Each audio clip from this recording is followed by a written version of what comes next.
So, Kevin Durant prompted the question to the NBA world, why can't he be in the GOAT debate? And our good friends out in the Gilbert Arenas podcast, they decided to give us an answer. Actually, before we get into this reaction, I gotta make this really clear. KD, you are one of the funniest players in the NBA because I vividly remember when we were in the Twitter space. So basically, it's for you. It's if you're good or not. That's all it is. If you're good, you good. If you're not, you're not. Simple.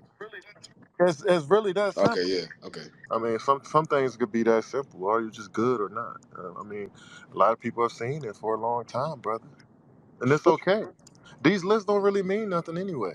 Just for you to ask about why can't you be in the GOAT debate like 8 months later. Rashad, I'm gonna start with you. Does KD belong in the GOAT debate? I believe so because, you know, I've taken Mike and Kobe out. So if it only leaves guys like LeBron and them, I think KD can definitely make an argument. It's not even about him going to the Warriors because LeBron went to the Heat. So everything balances out except for him reaching the accolades and the accomplishments. And the question is, what kind of pace does he need to continue to reach LeBron's 37,000? Who, KD? No, LeBron's points, total I points. think LeBron will be somewhere in the 40 or beyond K range when it's all said and done. 40K. Is he on pace to get there? If he is, it's a conversation to be had. I mean, because skill set wise, you know, he plays both ends of the floor. It's going to be subjective at the end of the day. The GOAT? Yo, shout out to Rashad McCann because what he said at the end, I actually wholeheartedly agree with. And it's something that it took me a while for me to understand myself as well, that all of this stuff is subjective. How people view the GOAT debate will vary from person to person. So it all just depends on people's opinion. And the only thing I really ask for when it comes to this conversation is, are you consistent with how you think and believe? And so to Rashad McCann, he said, sure, I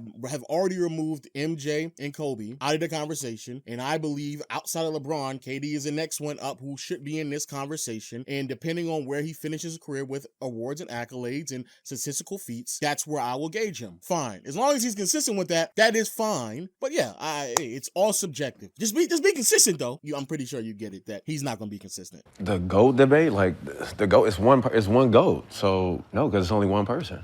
Who is it? I don't know. I mean, that's up for you guys to decide. I mean, I don't know. For you to decide. I mean, I don't know who the GOAT is. I mean, I told you I'm gonna wait till they're all done playing. So, but the GOAT is one person. There ain't no GOAT right now?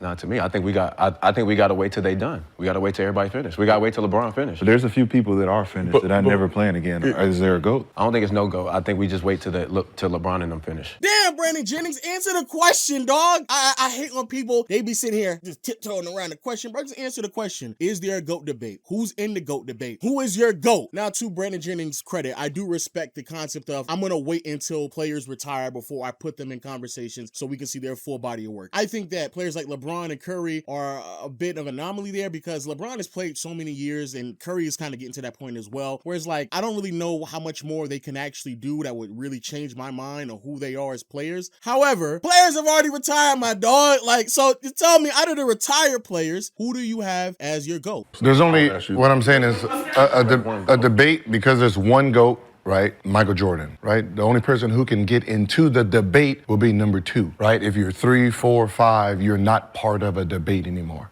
A debate who is the GOAT has to be the best 2 players that ever lived. Kobe stopped. So if he's second in people's minds, third in people's mind, if he's third in people's mind, he can't have any more statistical stats. He can't have no more accomplishments. So he would be considered out of the GOAT debate, right? You can't be 4th or 5th and be considered in the GOAT debate. It's only one.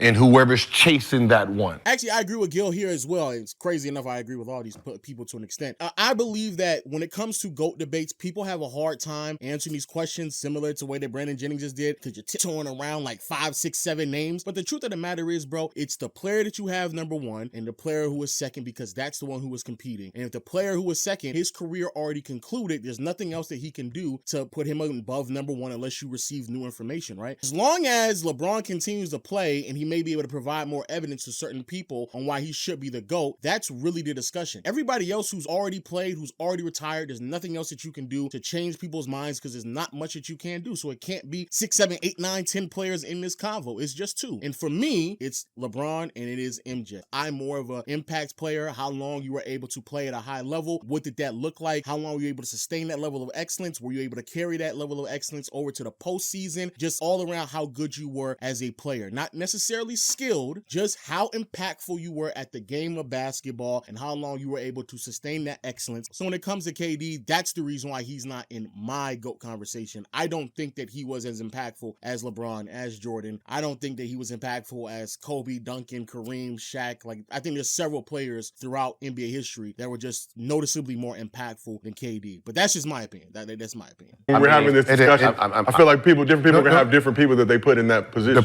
And that's the problem, because no matter what you say, you're going to change the rules to put whoever's in it. Is it your resume? Is it who we like? What is the criteria? Because no matter how you say it is going to conflict with whatever you're trying to say. If you use rings as GOAT debate, then Michael Jordan would be 12. And no Bill Russell in that. Bill Russell will be 1. I'm just, Now, if you just go off of the rest of your resume, then that's going to be another group of people. So you have to put the criteria down. Or are we just doing the eye testing? Who made us feel good when we looked at the game? Yeah. Gil is spitting, dog. And it honestly took me a while to accept the fact that this is the reality, and probably the biggest reason why someone like KD also probably will not be unanimously viewed as the GOAT, because truth of the matter is, bro, not only is this all subjective from player to player, but also people will try to use certain criteria to either include or exclude certain players out of certain conversations. And that's just the truth of the matter. And the reality is that most people aren't consistent. So though I have learned to accept people's subjectivity, accept people's opinions, accept people's POVs on the game of basketball, shout out to my brother Dale. Dale is a huge skills guy because he played basketball overseas. He's all about skill. And so in his mind, his top 3 is Jordan, Kobe, and KD. That's his top 3. I disagree with that. I think that's, a bit outrageous, but I can respect the fact that I understand his POV and he's consistent. And that's how he views it. How skilled you were as a scorer is how I'm going to rank players, because that's what he values. But I love the fact that he is consistent, and that's what I look for, and that's what I argue. Just be consistent. I'm pretty sure you kind of get, I'm hinting at the fact that they're not about to be consistent, and what they're about to say next was straight shenanigans. Like, with a lot, like, you can't be in the GOAT and off the court you corny and niggas don't want to fuck with you. Or like, your shoes don't sell for the last 30 years, 40 years. Like all that has to, because it's the business. Michael Jordan's been surviving. His name has been surviving because the Jordan sneaker, the influence of being Gatorade, Wheaties, all of the things that advertised and marketed him, that shit matters. Keeps him there. Like, if he doesn't have all of that and he's not the good-looking, dark-skinned black guy in the 80s and 90s, and we don't have the conversation as much if it's Dominique Wilkins or if it's Clyde Drexler. It made sense for it to be Mike. It's aura. It's just aura. Yeah, aura, 100%. The gold chain in the slam dunk. Come on, bro. No way! We having grown men talking about the aura. The aura of a player, bro. My man literally just sat there and said, it's everything, man. It's the bald head, the gold chain, the gold chain is glistening. It's the Wheatie box, the shoe sales. He was handsome, dog. That's all it was. It was all of that. Like, come on, bro. What are we talking about right now, bro? The aura? You basically saying how sexy Jordan is? That's the reason why he's a GOAT? Are you basically saying no ugly niggas are ever going to be top 10? You ugly niggas, it don't matter what you do. If you put up 50 a season, no matter what, if you're ugly, you can't be my GOAT. Also, quick sidebar to KD. It is funny to me how you tried to make it seem as if like, oh, I just don't like the way that fans talk about the game of basketball. It's all whack to me. And see, you fans, you did it. And then I had to sit here and have people in my DM. Oh, Lo, what are you arguing with somebody who played in the NBA? Like, nigga, what the fuck? What are you talking about? Most of the way that KD actually talks about basketball and views it, I actually agree with it. Personally speaking, I don't really care too much about awards and accolades. I just go off of how good of a player you are, because those arguments are heavily flawed. But my nigga, where do you think people got those arguments from? Where do you think the fan bases, the masses, the people who watch you, how do you think that we're gauging basketball? Based off of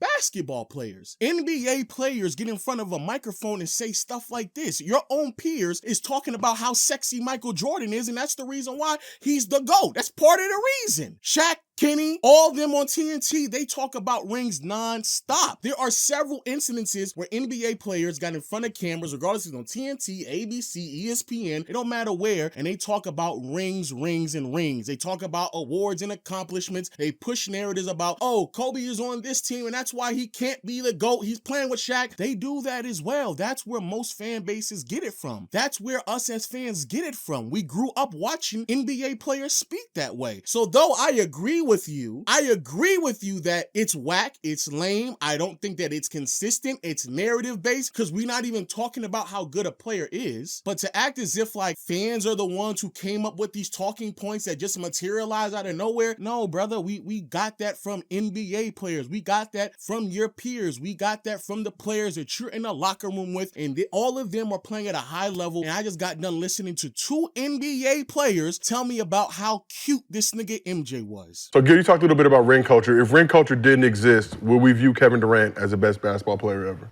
Then what are we going off of? What else? If we take if you take out rings, because rings is team. You have to have a team too, and we just went off of everyone's body of work. 13-time All-Star, 10-time All-NBA, 2-time NBA champ, 2-time Finals MVP, 2-time All-Star MVP, 1-time MVP, Rookie of the Year, 4-time scoring champ, 18-time All-Star, 15-time All-NBA, 12-time All-Defense, 5-time. We're gonna take championship out. 4-time All-Star MVP, 2-time Finals MVP, 2-time scoring champ, 1-time MVP. We have 19-time All-Star, 19-time All-NBA, 6-time All-Defensive, 4-time MVP, 4-time Finals MVP, 3-time All-Star MVP, 1-time scoring champ, 1-time assist champ, Rookie of the Year. Do y'all hear what we talking about right now? Gilbert Arenas literally has a notepad reading off of people's resumes right now.